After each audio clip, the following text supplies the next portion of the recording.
All right, everyone, welcome. My name is Ken Huron, and we're going to take you through a little foam rolling and what we like to call movement prep today. So for the foam rolling section, I got two different types of foam rollers. Some of you may have a 3-foot foam roller like this one. Some may have this 1-footer. Some may even have the 2-footer, which is the in-between size. Obviously, for the foam rolling section, we do need to have a foam roller. They're pretty inexpensive to pick up a foam roller. If you've never used foam rolling before, but you have a foam roller, maybe you've picked it up a while ago and you haven't used it in a while, this class will hopefully help you take you through some different foam rolling. We're going to try to open up calves, glutes, hamstrings, upper back, lower back, and a little bit of chest. We'll show you how to do all that with this foam roller. And then once we foam roll, we want to try to open up the body. So once we actually release the tissue, we call that myofascial release. The second stage is actually doing some work, so activating that tissue. So that's where the movement prep comes in. And the idea is that if you foam roll movement prep, then you're going to prevent injury. You're going to have the body ready to go. So these are some principles that you could use before you do any major activity. But the beauty is you could also use these principles for a good, relaxing stretch and warm up. So, and the movement prep can be used as a workout as well. So, without further ado, there's no real warm up to movement prep, so we get right into it. We'll just start at the bottom and work our way right up the top. So with the bottom, we're going to look at the calves. And so there's a couple different ways we can work the calves. So we're going to go ahead and come down to the mat, and we're going to place this calf. We're going to do one at a time on this one. And we're going to use the structure of our hands for the calf raise. We're going to place the foam roller at the bottom of the calf. And then all I'm going to do is use this back foot to push myself up and roll along that calf. Now, you can also start at the front, and you can just use the pressure, and you can actually apply pressure on the calf and use that pressure to do the calves. The third way we could do this is actually doing calves together and using our hands and shoulders as more of a base. For today, we're gonna stick with that first way. So let's go ahead and lift that one up. We're gonna have both hands back, and I'm just gonna use my hands and that other foot to pivot on and roll right along the calves and try to move the toes back and forth. We're rolling on all the belly of the calf here. Good. And when we're foam rolling, we're looking for about 10 rolls. Takes about 30 seconds for those rolls. 3, 2, and 1. Let's go ahead and switch to the other side. So for the calf, again, you can see I'm using my right foot to help me pivot. If it bothers your shoulders, again, you can push down, and then you're not coming off and resting on the shoulders. Good. We're rolling right through those calves. You may find a little tender spot. Don't be afraid to just push down on that tender spot for 2 to 3 seconds and then roll again. Excellent job. Good. Keep that rolling going. 3, 2, and 1. Excellent. Let's work our way right up to the hamstrings, and then we'll flip it over for the quads next. Hamstrings, we're still going to need to use those arms. We're going to come up. These we're going to go ahead and do both legs at the same time. I'll kind of turn so you can kind of see. But what I'm going to do is I'm going to roll right here. Now, if I wanted to do one leg at a time on this one, I would cross this over. And that would basically isolate that one hamstring for me. If you're doing these hamstrings together and it doesn't feel that difficult, go ahead and cross one leg. And again, tilt the toe inside, tilt the toe outside. We want to there's multiple muscles coming through on that hamstring, so we want to make sure that we're rolling all parts of that hamstring. Go ahead and come towards you here on the roll. Good, and if you did that one side, go ahead and switch to the other side. If you're still doing both sides, totally fine. When we're doing them together, we can increase that to about a minute. So you could do a little bit more on the double here. Excellent job. So for the next one, what we're going to look at, so we've done the hamstring, We've done the calf. We're going to move up to the quad. Now, if you had the smaller version, for these, you would stick with that single version that we were doing. You would do one hamstring, then the other, a little bit easier to do one at a time with the smaller version. For this one, the quad, I'm going to do it on the 3-footer, but if I only had one for the quad, I would lay one thigh over top the ball, come down on the forearms, and I would just roll back and forth. Now I can lift that back leg up, and I'll show you what I mean. If the foam roller is now on my left side here, runaway foam roller. If it's on my left side, I can have this knee down on my right side, or I can pick this up. All right, and if you have a longer foam roller and you can fit, you can lay over both of them, down on the forearms, and then you're gonna pivot at the shoulders, going back and forth. Let's say again, like the hamstrings, that doesn't feel like much. You can go on one leg and just rotate on that leg one at a time. These ones I like to take a little bit of time, nice and slow through, find that spot. Don't be afraid to sit on it for 2 to 3 seconds. Rolling through. Excellent. And just a note on foam rolling shouldn't be, it is going to be uncomfortable, but it shouldn't be sharp and painful. All right, if there's pain in there, there's probably some irritation in there, and we may need to go either with a softer foam roller, or we may need to wait for that pain to alleviate a little bit. And what I mean by pain is like an injury type pain, a sharp pain. So it's hard to differentiate sometimes, because uncomfortable could just mean it hurts, but it's not actually injury pain.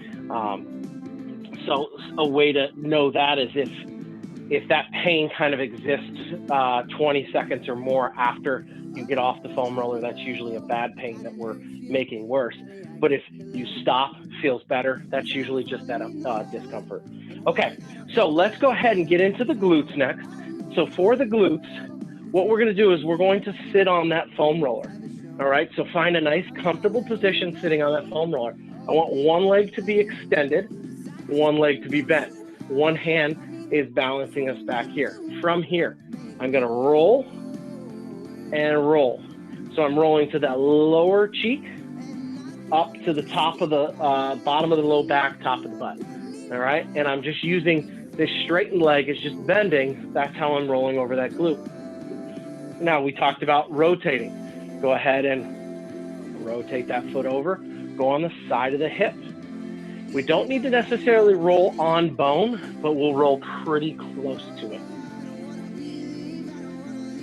Good, and rolling right through. Now, second stage of the glute is the piriformis. Now, the piriformis is a deep tissue in the glute, but it's really important to our lower back. So by keeping the piriformis fascia released, we actually keep the back from getting pulled. So we cross the leg. Now, we come from here, cross the leg. If this is too much, straighten this leg so you have the ability to cross your leg. Once you're in this position, make sure one hand's holding on here, one hand's giving you balance. Now what we're gonna do is we're gonna roll on that same glute, and you should feel a little tightness in the butt, all right? You'll feel like a little knot in there, it almost feels like.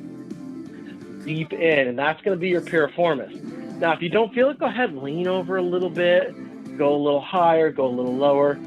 Foam rolling is all about finding your trigger points, finding your soft tissue issues. So sometimes we don't feel them right away. We got to move around a little bit. Biggest thing we want to avoid is really just rolling straight on bone. Other than that, you really can't hurt yourself while you're doing myofascial releasing on a foam roller. You may make it a little tight. You may make it a little uncomfortable while you're doing it, but we most likely won't cause that injury as long as we're staying away from inflamed areas and injured areas. Very good. So we've done that side. Let's go ahead and lean to the other side. So just to give that other view, we're going to now do that left glute, right? So now I'm bending and straightening. sorry, right glute in my case. Excellent.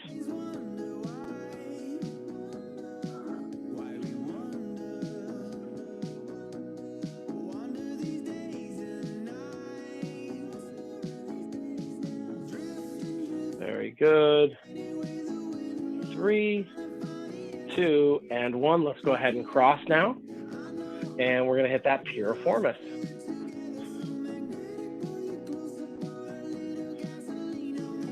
Good. And this is going to really, this is one of the key elements, one of the key foam rolling. You're feeling that lower back or tension from sitting all day, rolling this Piriformis, and then we'll get into the psoas in a minute, is going to be the most helpful thing for us to really loosen that out. Now, we talked about 30 seconds on each side, but you can tell I'm not setting a timer or anything like that. I'm not counting 10 rolls. We're really just looking to roll that out until we feel comfortable, until we feel like we've rolled out some of the knots. And again, if you feel something a little bit more, you see you can stop. You don't have to go as far, just little tiny rolls on that spot and then lengthen it back out, trying to find those trigger points. Trigger points are basically tight tissue that's radiating pain somewhere else. Most of the time we get trigger points in the glutes that are radiating pain into the lower back. Okay, so we've done calf, hamstring, quad, glute.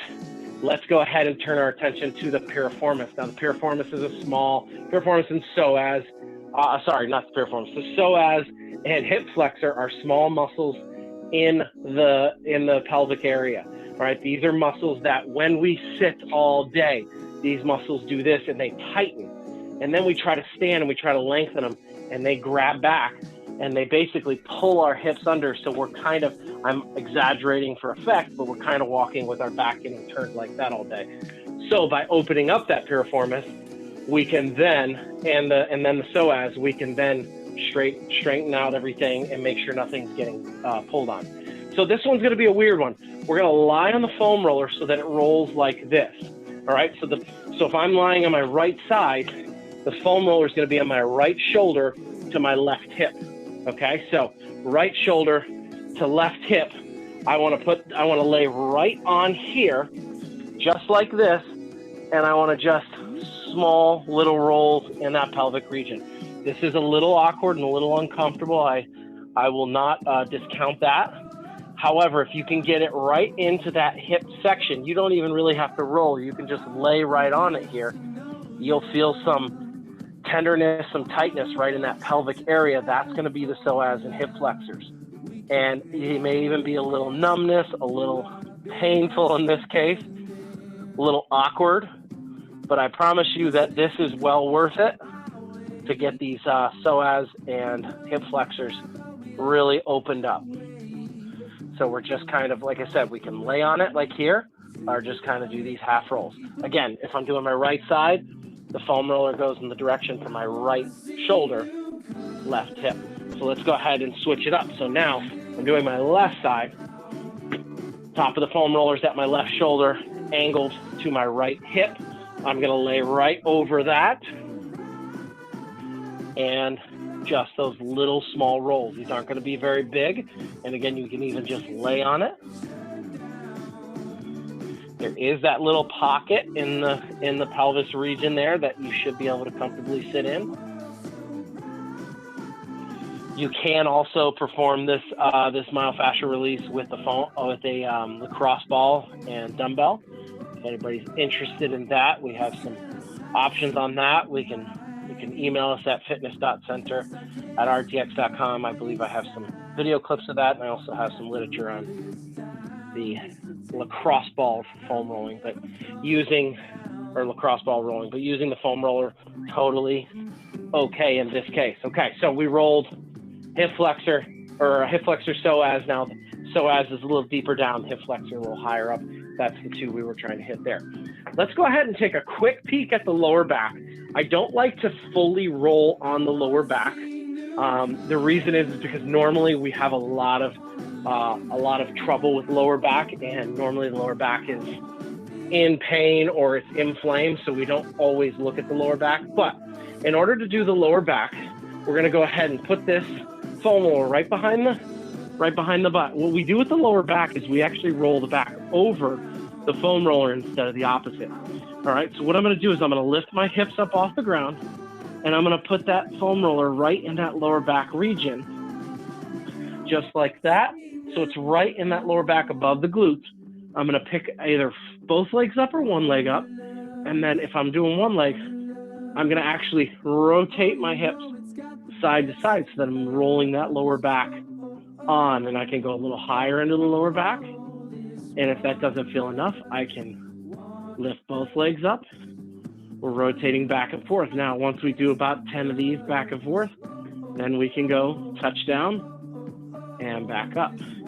Holding on with your hands so the foam roller doesn't kick out. If this is a little too much pressure, just do one at a time. All right, so what we're doing is we're kind of doing the opposite of the foam rolling, where we're keeping the foam roller basically still, and we're putting the pressure on our back by moving on the foam roller. Excellent. Very good. And just a couple more here. And like I said, one thing you could do as well is you can get a good stretch on the back. You can pull through as you've got that foam roller on. It'll keep that depressed.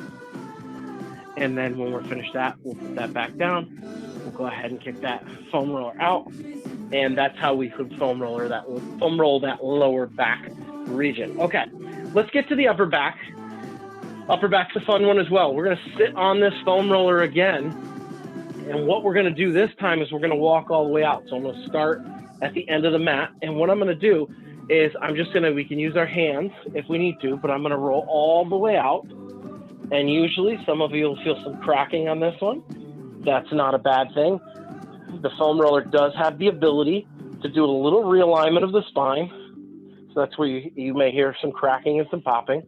That's okay. And what we're doing is we're going mid-back here, all the way to upper back. You can open up the feet to give you a better base. I like to put the hands behind, and you see how I drop the elbows down. This is going to open, or it's going to close off my scapula. And then what I do is I bring my elbows in, and this is going to wing them out a little bit, so I feel a little bit different of a roll. So we can open them and close them. And you may be feeling like you're falling down. You can walk your feet back up. Use your feet as your base.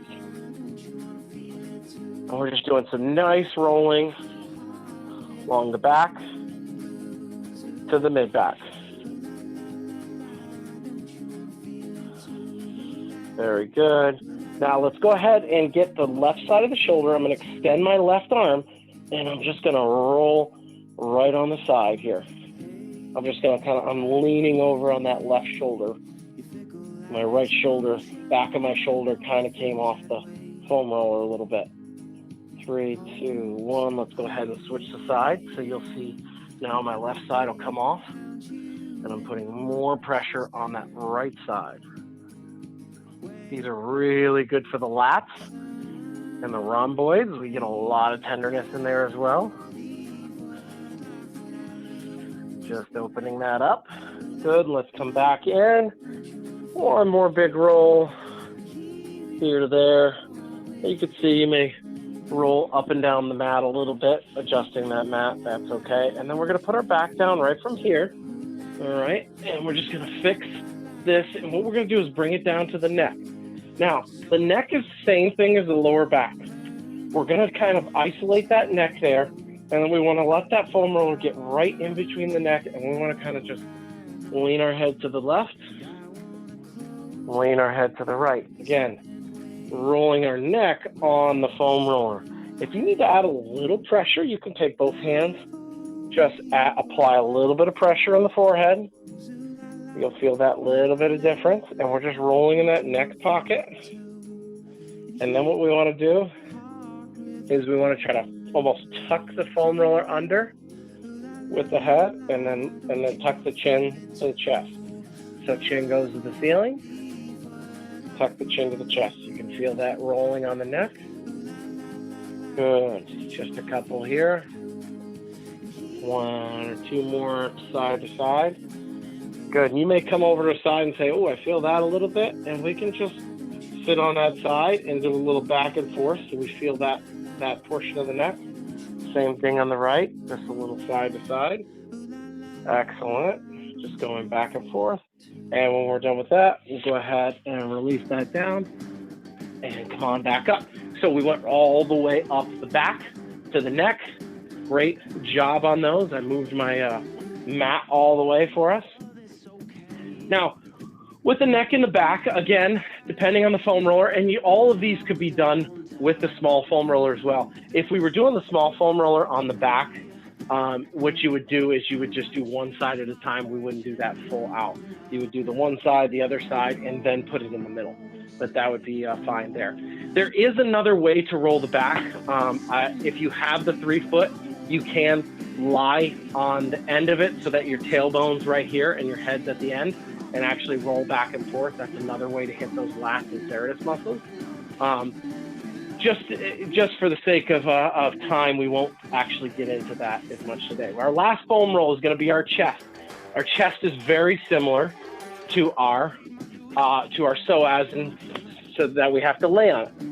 So if I want my right side, the striations go this way.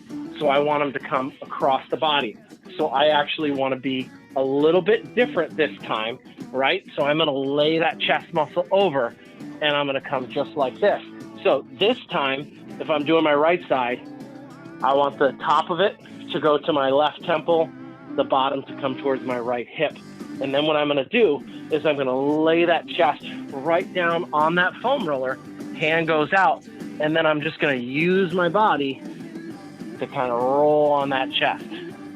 Now, this is a little more awkward because we don't have as much good rolling. So I kind of sometimes get into this position where I bring the leg up so that I can get a little bit more leverage, or I'll sometimes put this all the way on and I'll actually have the thigh on and I'll roll over the chest in this direction. So both are usable for sure, but the idea is that you're trying to roll that chest out. Now, another option too, if you didn't want to use the floor for the chest, you can always use a wall or a pole, and you can actually roll up and down on that wall using the chest.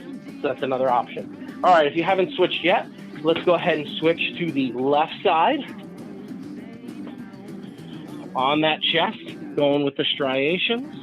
Good, you can see here, I'm not laying all the way down. I'm actually using both hands to get that good roll on the chest muscle.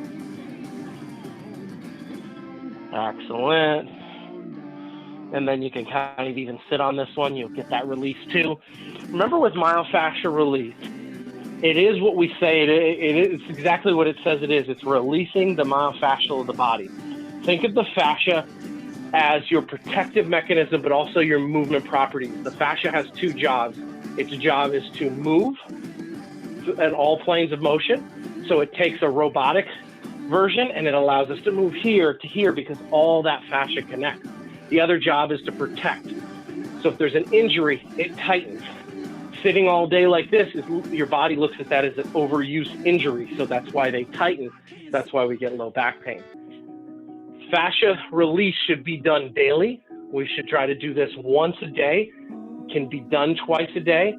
And it should always be followed with either stretching or movement prep, because now that we've released that tissue, we want to really use that tissue. That's the whole idea. Once we use that tissue, then that tissue becomes more pliable and becomes more usable for the next time we want to do something. One of the things that I want you to think about is think about a sponge. Your fascia is just like a sponge. If you try to twist a wet sponge, it'll be nice and pliable. Water will move through it. If you try to twist a dry sponge, it'll rip up. Fascia needs fluid, and when we do these myofascial release, when we roll on our fascia, we actually increase the liquid supply or the water supply to our fascia. So something to think about there. The more we drink water, the more we foam roll, the better off we're going to be for muscle and tissue flexibility. Okay, so hopefully everybody enjoyed that foam rolling today and got a little bit of information on it as well. The next thing that we'll do to finish us off today, we'll take about 10 minutes and we're going to do a little what we call movement preparation. Now, movement preparation, the idea with this is to elongate tissue, to stretch tissue and to heat up tissue. Now, this type of practice allows us to engage our body a little bit more in all parts so that we don't either get injured, we don't overuse, and we also are prepared for strenuous activity or even just general activity. So without further ado, we're going to go through these exercises. We're going to just do 10 of each. It's not a big thing, but it is something that we're going to do. We're going to start with a simple hand walk. So we're just going to come down and we're just going to walk out just to the legs straighten and walk it back up. And then we can bend to stand back out. All right, so we're trying to get those shoulders going. That's number one, just straight. Number two, now let's say you have some bad wrists, that's a lot on you. Come down to the knees and walk it either on the fists or on the hands. You'll find it's a lot less pressure.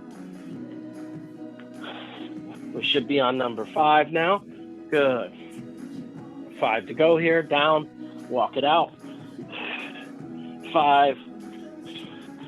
Good, and if you want to keep those knees straightened out, you'll get a little bit more hamstring there. Excellent.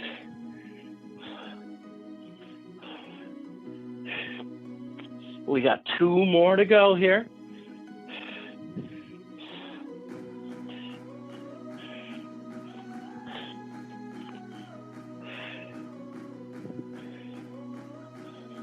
And number 1. Excellent job. Let's go ahead and come down to the ground next. We're going to lay on our backs. These are called hip crossovers next. And so what we're going to do is hands are going to be out tall.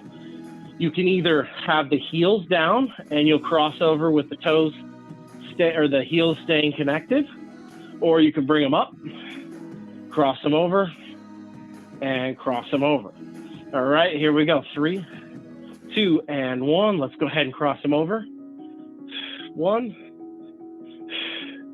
2. The biggest thing with the crossovers is make sure that you don't let them fall as you're crossing over. Keep them tight. Keep them over your hips. Good. 5, and there's no real pause in between. 6. You're going to move a little bit. 7, 8, 9, and 10. I'll just show you real quick. If you wanted to get the hands involved, what you can do is move the hands in between. So here, and then you would rotate, keeping that hand down until I get over here, then rotate the hand. It doesn't have to happen, but that's just another thing that we can do to increase a little bit of that chest movement. All right, we've done our hip bridges, or our hip crossovers, and our walkouts. We're going to do our calf next. Now, this can be done on the ground, or it can be done on the wall or on an elevated surface. And what we're looking for is the heel's got to be able to come down. And the other foot is going to go across it. And I'll go this way so you can kind of see. Then from here, I'm going to shift my glutes back so I get more stretch.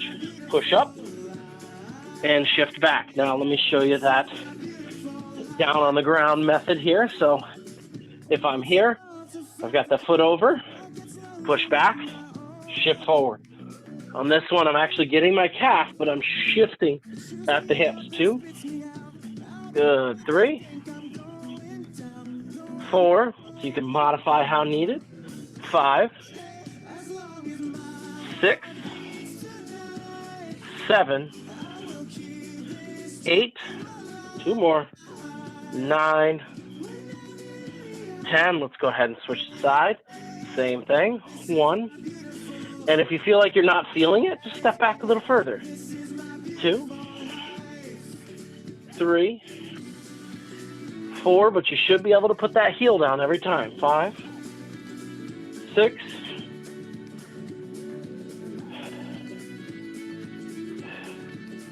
9, and 10. Let's bring it back down. Excellent job there. Okay, let's get into some standing versions. We can get rid of the mat if it gets in your way for movement exercises. But our next one, if you've done any of my classes in the past, you'll know this one very well. It's a sumo squat to Y stand. Hands come up We reach to the toes, straight legs. Then we sit as deep as we can with the elbows inside the legs. Hand, and stand. As we're standing, squeeze that shoulder blade. Try to stand at nice big Y. Here we go. Hands are up, reach down, sit in, up. Good, 1, perfect. Down, sit in, 2, reach down, sit in, 3, sit in, 4, 5, great job everyone, 6, we got 4 more here, 7,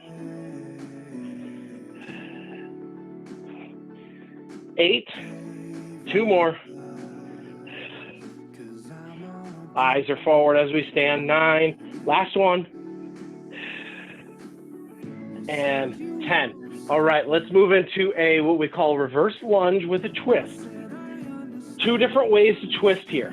First way is stepping back, twisting across, and back down. So we step back first, slight little drop into that lunge, twist into the lunge.